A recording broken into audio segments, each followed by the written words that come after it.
कर्नाटक के बेलगांव में एक खातून को नायक तबके के ग्रुप के अफराद ने बरहना करते हुए बरकी पोल से बांध दिया और इसकी पिटाई कर दी। इस ग्रुप का इल्जाम है कि खातून का बेटा उनके तबके की लड़की के साथ फरार हो गया।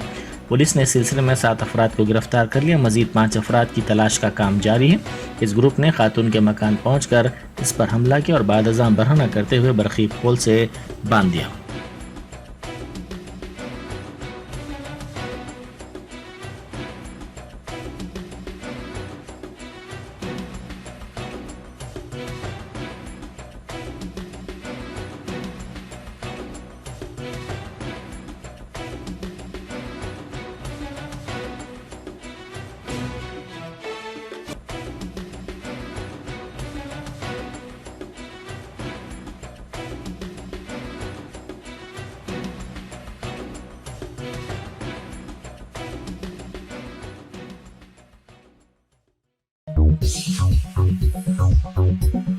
Top selection computers sales and services technology के इस दौर में हम लाए हैं आपकी खिदमत में branded Dell, HP desktop, laptop और सीसीटीवी कैमरा। 15 सालों से 3 से 5 लाख कस्टमर्स को सिंगल और bulk quantity wholesale price with latest generation school, colleges, corporate office को हम सप्लाई कर चुके हैं। इसके अलावा एक्सपर्ट इंजीनियर्स की निगरानी में रिपेयर चिप लेवल के सर्विसेज भी अवेलेबल है। अगर आप घर, दुकान और लोकेलिटी को क्राइम फ्री और सेफ रखना चाहते हैं तो हमसे इंस्टॉल करवाइए सीसीटीवी कैमरा HD क्लैरिटी और वो भी बेस्ट क्वालिटी और बेस्ट प्राइस के साथ। और address Vijayanagar colony beside Ryan hotel, Hyderabad. Director Syed Rashid Ali Majid. Contact 9849715954।